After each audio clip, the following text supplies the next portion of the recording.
ओम नमो नारायण मित्रों।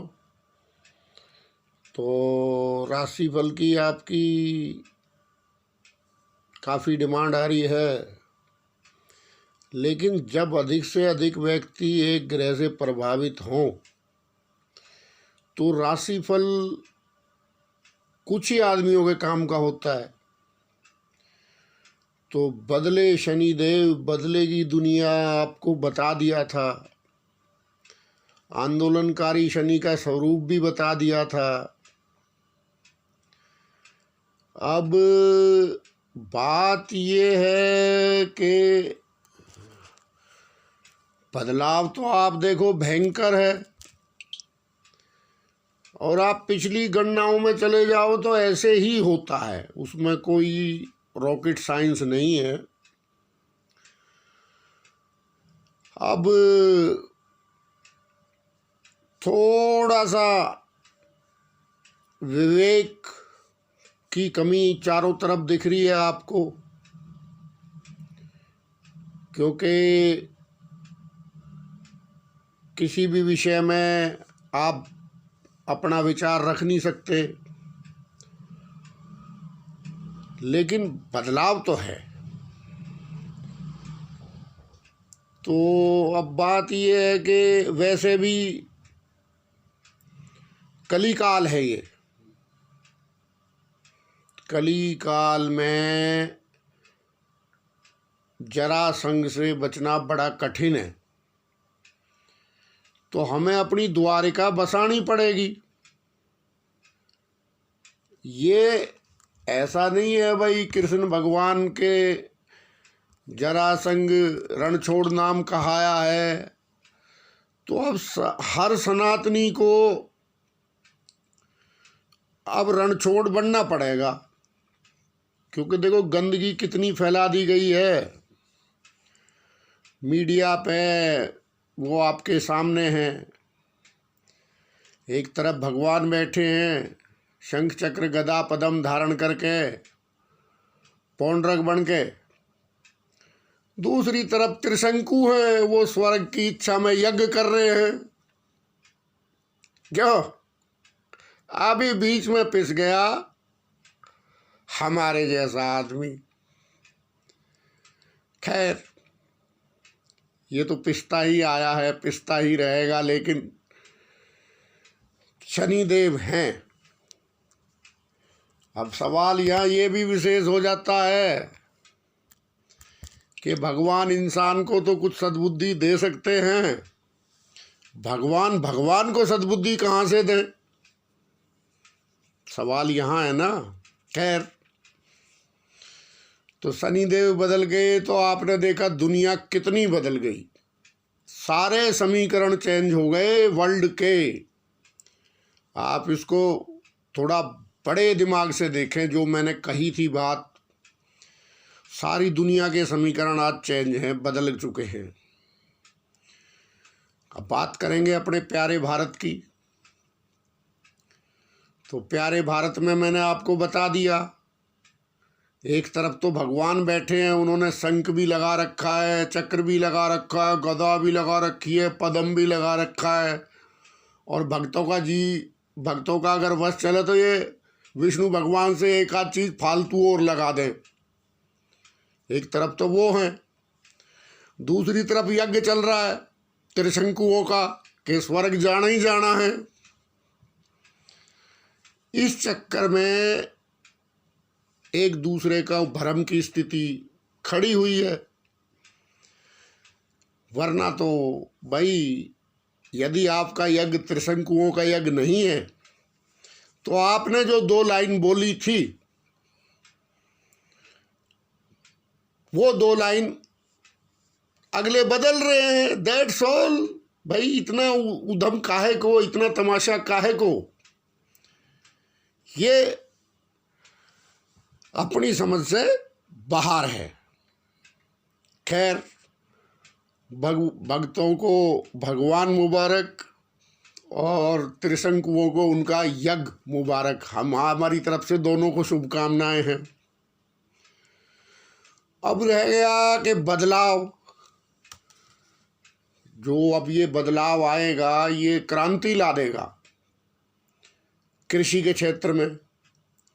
लेकिन ये क्रांतियां मित्रों हमने पहले भी देखी हैं। सनातन धर्म के लिए ये जहर है। देखो आपके जीवन में पिछली बार जब शनि यहाँ आए थे, अब आपको देव तत्व और दानव तत्व ग्रहों का समझा देता हूँ, आपके एकदम समझ में आ जाएगा। तो अंडा इतना आम नहीं था। क्या? जो मुर्गी का अंडा है ये हमारी सभ्यता में इतना आम नहीं था, और लोगों के अंदर थोड़ी सी शर्म थी। वो खुलेआम लेके नहीं चलते थे, कोई खाता भी था तो वो चुप छुपा के। और 30 साल में अंडे ने क्या ग्रोथ करी है। देखो कृषि बिल के आर्थिक जो पहलू हैं वो बिल्कुल ठीक है। आज 50% आपका सब माल वेस्ट हो रहा है, वो तो भाई कम से कम रखा जाएगा कई स्टोर में ठिकाने।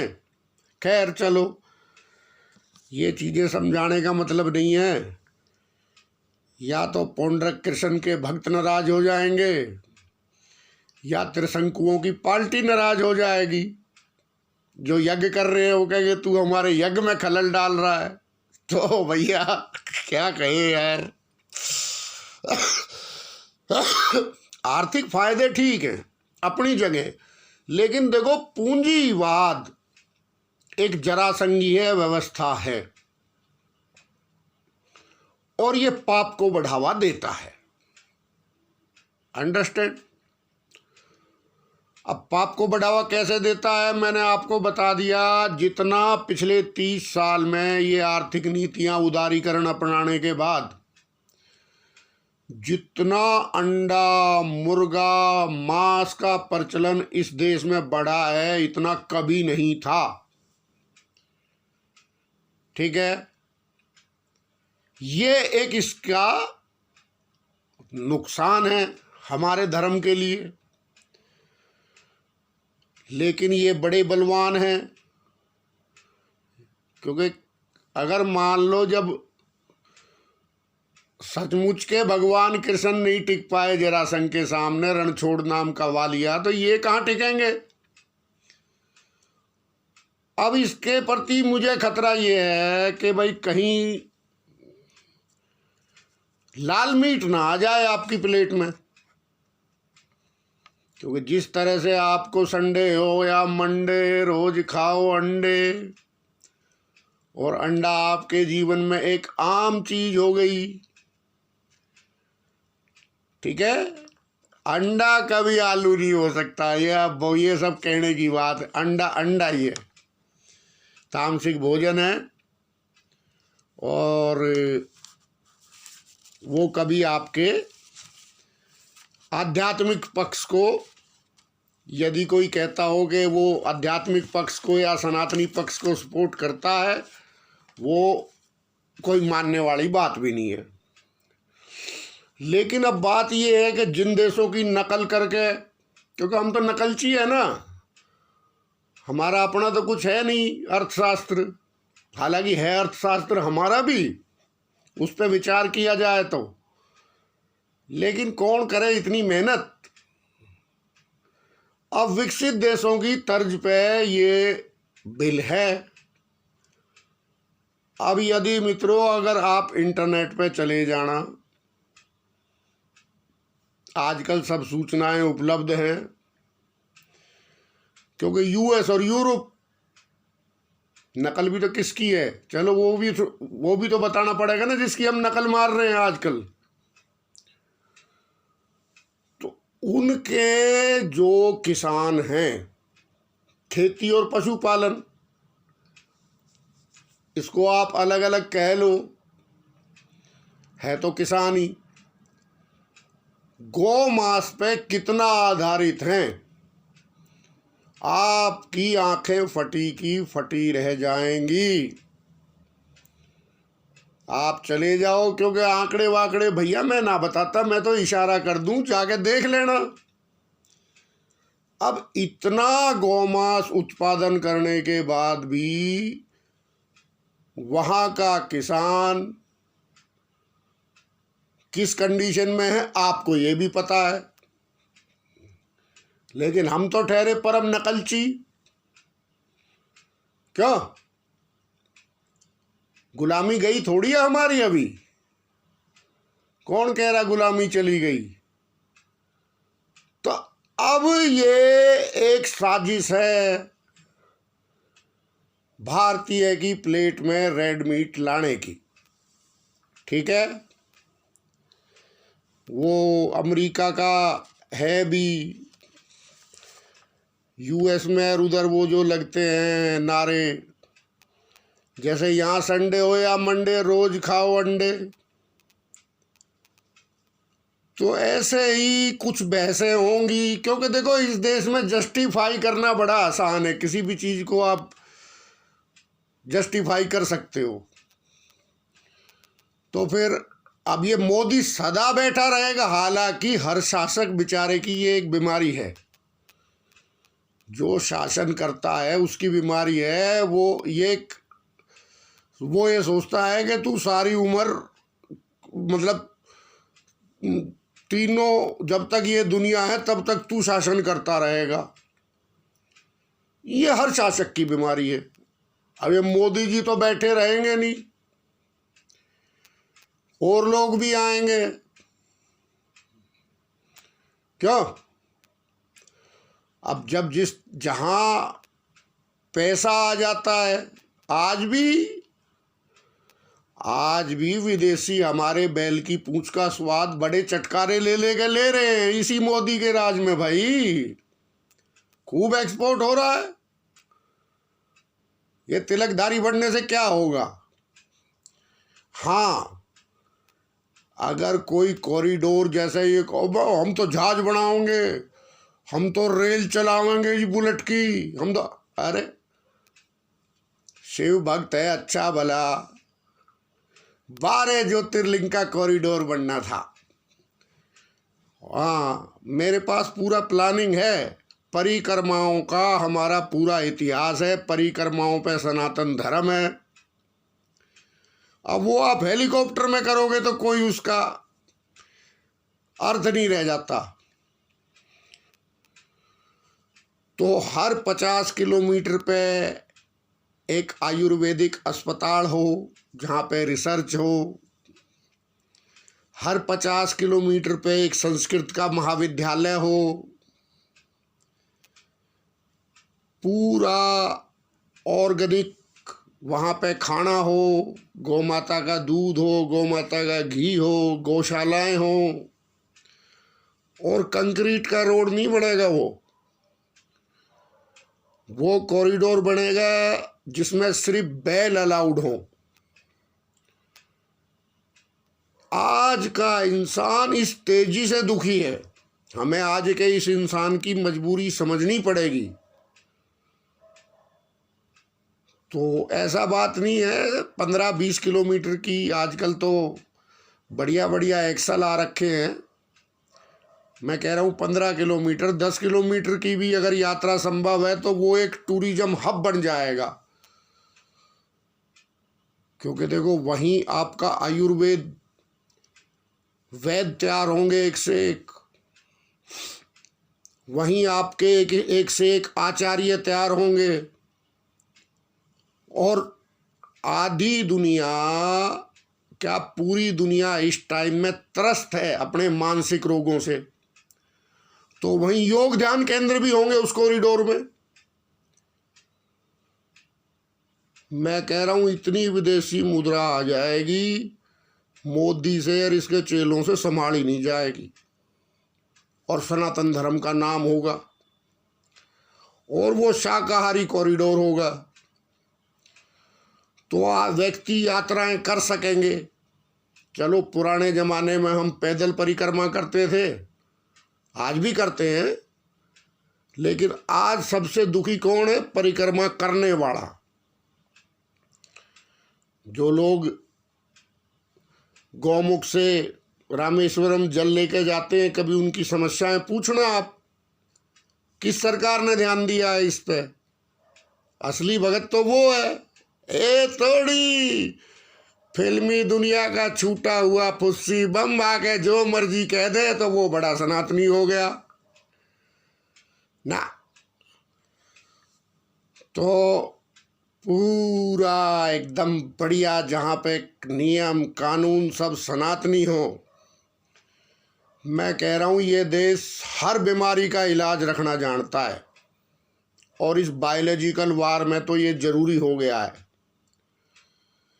लेकिन हम चल रहे हैं उल्टे। तो अब जैसे अंडे हमारे जीवन में प्रवेश किए, वैसे ही हमारे जीवन में रेड मीट आ जाएगा, क्योंकि जब इनके क्लस्टर बन जाएंगे, औद्योगिकरण हो जाएगा, तो जो चीज़ बाहर जा रही है वो यहाँ भी वैसे अब भी है, कोई ऐसी बात नहीं है। और आपने देखा होगा जब से बिल पास हुए तब से तो आपके ईमेल पे और मैसेज में कि फ्री होम डिलीवरी, जैसा आपको मीट चाहिए आपके घर पे वो दे देंगे।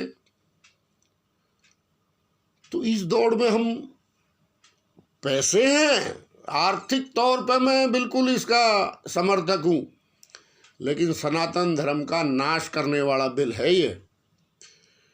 जिस तरह, हाँ, अब जिनको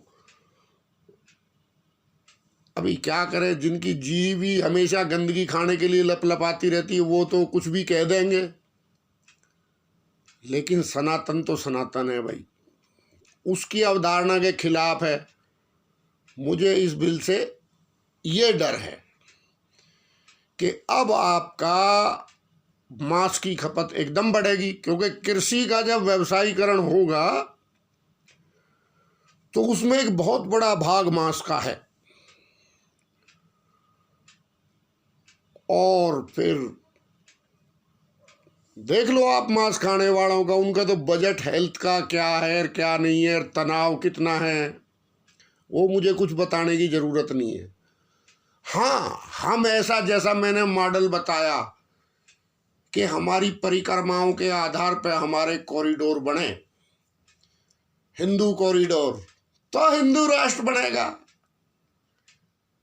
अभी बैल की पूंछ बेच बेच के विदेशी को खिला के हिंदू राष्ट्र बन रहा है। आप देखो, आप मेरे को किसी का विरोधी बताओ, किसी का समर्थक बताओ, लेकिन भाई बात है जो है।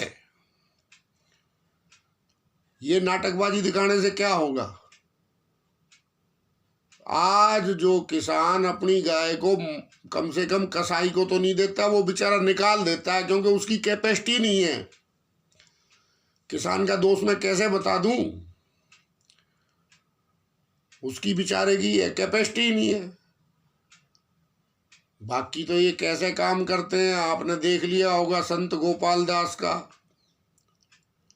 तो अब इस अगले 30 साल के लिए मेरी वीडियो यहीं रहेगी।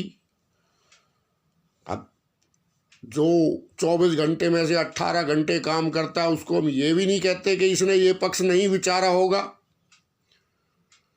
भाई हमारे जैसा हो भाई, 24 घंटे में अपने इच्छाधारी आदमी है, काम करा करा ना करा ना करा, तो उसमें तो लाख गलती हो सकती है। फिर हम एक आम इंसान है, हमारे अंदर तो गलती हो सकती है, लेकिन एक देवता, और क्या कहूँ, कल की अवतार, एक अब और भी जो जो उपाधियां हैं, तो वो सब आप दे लीजिए। लेकिन अब कितने दिन तक? सिकंदर वाली बात है, चल भाई बेबीलोन तक तेरे साथ चल लेंगे, और क्या रखा है इस दुनिया में।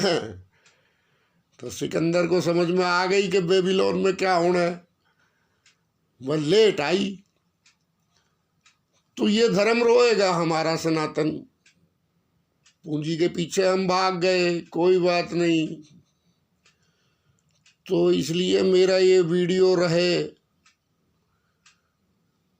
आज के 30 साल बाद या 20 साल बाद या 15 साल बाद, जब रेड मीट परोसा जा रहा हो, ऑनलाइन आपके घर सुविधा हो, क्योंकि ये तो क्लस्टर बना लेंगे, उसके अंदर क्या हो रहा है, क्या कट रहा है, क्या पैक हो रहा है, क्या जा रहा है, आपको क्या पता। और अब भी क्या पता आपको, अब भी आ रहा है पैकिंग का माल ऐसे ही सब, आप जानते हो। अभी तो मैसेज आने शुरू हो गए मेरे, मैं आपको कहूँ तो नीचे सेल इसमें दिखा दूँ आपको कि जैसा आपको चाहिए मांस वैसा आपको वो ऑर्डर पे आप फलानी जगह, ये वेबसाइट है, ये फलाना है, कोई एक वेबसाइट थोड़ी है, सैकड़ों हैं, ऑनलाइन आपके घर तक पहुंचा के देंगे वो। तो ये चल रहा भैया असलियत। तो अब आने वाले 30 साल में जैसे अंडे का प्रचार बढ़ा, ऐसे ही अब हमारे रेड मीट के फायदे पहले टीवी पे बहस चलेंगी, क्योंकि टेलीविजन भी नहीं के, उस बहस के बीच में एक विरोध करेगा तो एक फायदे गिनवाएगा। अब जिन लोगों का कमजोर मन होगा, फिर वैज्ञानिक भी आ जाएंगे, भाई डॉक्टरों ने क्या करा, अंडे खाओ। अरे भैया अंडे से भी और भी चीज होंगी कोई दुनिया में ना, अंडे खाओ। सब असल में सब एक तरफ चल पड़ते हैं ना, ये तो सबको खरीद लेते हैं ये लोग। तो बात ये है कि ठीक है, मेरी शुभकामनाएं हैं दोनों को, लेकिन जो मेरे धर्म का हाल होना है, तो मैंने धार्मिक सज्जन जो हैं बेचारे भजन करने वाले, उनको बता दिया कि भैया अपनी द्वारिका बसा लो अलग। यहाँ जरासंध में आप, जरासंध के राज में आप उससे लड़ नहीं सकते। तो हमेशा मोदी जी बैठे भी ना रहेंगे कुर्सी पे, फिर पता नहीं कौन आएगा और क्या करेगा। लेकिन जरासंध ऐसा है कि जहाँ उसे फायदा हो वो काम करता है, फिर उसको प्रचारित और प्रसारित समाज में करता है। इतनी भारी विज्ञापन इंडस्ट्री है भाई, फिर विज्ञापन के बाद लॉबिंग है, पता नहीं क्या क्या है यार, आप सब तो जानते हो, कोई इतना तो अनजान भी नहीं हो आप। तो ये लॉबिंग हो जाएगी शुरू, चल भी रही है, गौमांस की लॉबिंग चल भी रही है। तो धार्मिक तौर पे मैं इस बिल का विरोधी हूँ, ये नहीं भागना चाहिए हमें इस तरफ। क्योंकि देखो आप कुछ बंद नहीं कर रहे हैं, आप सिर्फ नाटक कर रहे हैं भाई साहब। बंद क्या किया आपने, आप रेगुलाइज कर रहे हैं। तो पागल किसी और को बनाना, इसके फायदे किसी और को समझाना हमें इसमें, हाँ आर्थिक तौर पे आपका लाख गुना फायदा हो सकता है, आपको चंदा भी काफ़ी मिलेगा, ठीक है ना। घिसे पिटे अफसर, घाघ, सारी उम्र तो चारा चरते रहे वहाँ, और अब आके वो एकदम से उनके अंदर सनातनत्व ऐसा जागा, ठीक है, कि वो बस उनको तो ऐसा लग रहा है कि जैसे ये धर्म के लिए बिल्कुल मर ही मिटेंगे। हर सब माया का खेल है, घिसे पिटे कलाकार ये अब सनातन धर्म का नेतृत्व करेंगे, और जो सबसे ज़्यादा गाड़ीबाज होगा वो तो मुख्य लीडर होगा इलाके का। अभी ये लाइन चल रही है, अभी ये लोग आगे जाके क्या करेंगे, यही करेंगे। ये आए माया के लिए, सेवा के लिए कौन आ रहा है। तो ठीक है मित्रों, इस शनि का एक दुष्प्रभाव सनातन धर्म के लिए आपको बता दिया। नहीं तो ऐसे कॉरिडोर बन जाने चाहिए थे जहाँ आयुर्वेदिक कॉलेज हो, संस्कृत विद्यालय हो, योग हो, जड़ी बूटियाँ हो, सब और बिल्कुल शुद्ध, बिना खाद का, बिना केमिकल खाद का, और वैसा आपके लिए फ्रूट सब्जी हो। देखो हर आदमी विश्व का आएगा उस कॉरिडोर में, ठीक होके जाएगा। अरे यहाँ तो हवा भी बंद है, मरेगा नहीं इंसान तो क्या करेगा। लेकिन ये मेडिकल व्यवस्था ये नहीं करने देगी, वहां भी वही बैठे हैं। बाबा जी ने, रामदेव जी ने जो भी किया, व्यवसायिक पक्ष किया तो भैया क्या है, बाबा बिजनेस ना कर सकेंगे। लेकिन बात यह है कि लोगों को, अब आप एक आदमी हो, एसी घर, एसी ऑफिस, एसी गाड़ी, अब आप अगर एक नकली हवा खा रहे हो लगातार फॉर 20 साल, 30 साल, 50 साल तक आप नकली हवा में रह रहे हो, कृत्रिम हवा में आप रह रहे हो। बाबा रामदेव जी ने क्या किया कि उस व्यक्ति को प्रकृति से जोड़ दिया। मैं आज आपको उसका भी राज बता देता हूं, योगाभ्यास का। तो जब प्रकृति से इंसान जुड़ा तो उसको फायदा होगा, वरना दवाई भी असर नहीं करेगी। आपने अपने आप को इतना मेटेरियलिस्टिक कर लिया है कि आपका तो कौन सी दवाई निकालोगे, रोज रोज नई दवाई निकलते रहेंगी, आदमी हरामखोर होता रहेगा। सहन शक्ति, तप, या तो हमारे जो योगाचार्य थे, हमारे ऋषि मुनि थे, वो सर्दी में जलधारा सर पे लगा लेते हैं और गर्मी में चारों तरफ आग जला के और सर पे भी आग रख के बैठ जाते हैं। क्या था, पागल थे वो? अरे भैया, सहन शक्ति हर तरह से बढ़ानी चाहिए, लेकिन इस सनातन विद्या को रख के झोले में, हाँ झोला ही है आजकल तो सब कुछ, इस सनातन विद्या को तो रख लिया झोले में, अब अपनी विद्या चल रही है। तो हो सकता है 18 घंटे काम करके भी बहुत काम होते हैं ना बड़े बड़े आदमियों को, तो ये ध्यान में ना आया हो। बाकी और कुछ भविष्य में कुछ आदमी रेड मीट खाने से बच जाएंगे तो मेरी वीडियो सफल हो जाएगी। बाकी जिसने चापलूसी करनी है और करो दे, बिल्कुल साफ नजर आ रहे, हाँ बेटा सही है, लगा रहे चंपी में। ठीक है मित्रों, ओम नमो नारायण।